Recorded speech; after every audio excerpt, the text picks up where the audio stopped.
Sticking the ball in the back of the net in the World Cup can change your life forever.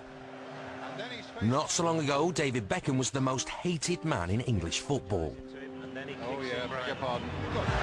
It's a red card for David Beckham. Oh no. His sending off against Argentina in '98 was seen by many as the sole reason for England being knocked out of the World Cup. We love a scapegoat in this country, and we love to point at someone and say, you're the reason why we didn't get through, and everybody blame Beckham. Which was convenient for anyone looking to pass the buck.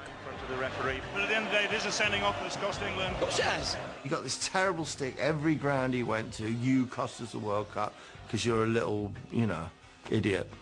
It's the nation's heart that's broken, and that comes at a price. You know, you can't just go off in your Bentley and to your billion-dollar house. And that's the nature of the beast. Aged just 23, there were big doubts about his ability to cope with the relentless abuse. If you're burnt in effigy and hung from every lamppost in Britain because you've been sent off against Argentina, what's your mindset? Do you think, I'm going to try even harder the next game, or do you think, that's it, I'm off, forget it, I'm never going to try for you again? So, on untold thousands a week, he decided to soldier on and was given the boost of being made England captain. He's still got a nice lot of experience, so for me, he's earned it. I think one of the great trivia questions in years to come will be who made him England captain. Of course, it was Peter Taylor, who's now surely selling cars for a living. But giving Beckham the captaincy hadn't had much effect on his lacklustre teammates. England had struggled in their qualification group and came into their final match against lowly Greece, still needing at least a draw to get to the finals. Having been blamed for England's 1998 exit, this was Beckham's last chance to turn things around. It was a day, really, when we should have lost. It was one of those days. Greece played really well. Everybody was underperforming.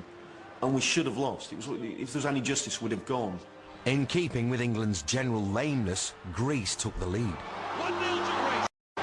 Despite an equaliser from Sheringham, the Greeks were still dominating. Now drives it in again. England beware here. Nicola Beanis, he scored. Greece have taken the lead again. Beckham seemed to be the only one playing. And he just would not have it. Beanis with the covering header. Beckham's won it back for England. It was one man's will dragging us into the World Cup. That's unbelievable by Beckham. Superlatives just cannot describe England's captain in this second half. It was one of the best performances by an England captain that I've ever seen. Oh, that's sensational.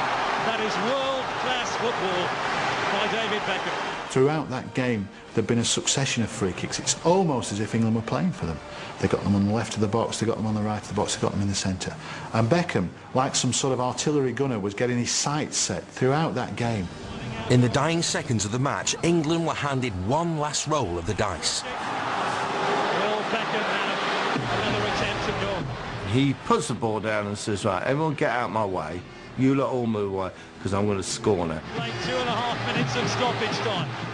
When we've got a free kick just outside the penalty area, there's not many people you would put in front of David Beckham to take that. And he does that wonderful thing where he kind of looks around the wall and you think, look, goalie, look where he's looking. He kind of looks around the wall. Is it there? Yeah. In fact, you always think he's going to walk to the goal. Sorry a minute, goalie. Just here this is going to go, all right? And then measures out. But and there's such an inevitability about it. Beckham could raise the roof here with a goal. I don't believe it. David Beckham scores the goal to take England all the way to the World Cup finals. He scored that goal, and you watch it now, you watch it tomorrow, you watch it the day after. The hairs on your neck still stand up. It's one of the greatest World Cup moments of all time, because written on his face is ecstasy. He's purged the hatred that he felt. He runs around that pitch, every single fan is going potty. It's the closest, I think, that you will get to orgasmic. In terms of the general public, it was a moment where he reclaimed their hearts. He went from silly little boy against Argentina to saviour of the nation. It was destiny that he was going to score. It was destiny it was going to be in the last minute.